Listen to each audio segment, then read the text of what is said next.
Hey everyone, this is a YouTube video on my Red Tiger airsoft gun.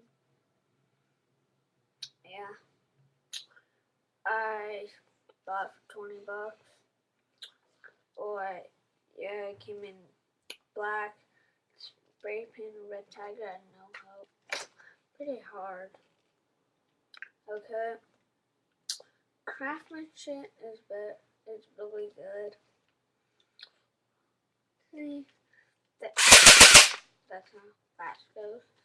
And then yeah, that's about it.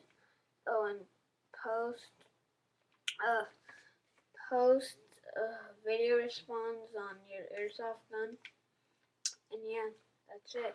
That's a special color or any airsoft gun, or subscribe and yeah, YouTube. Bye.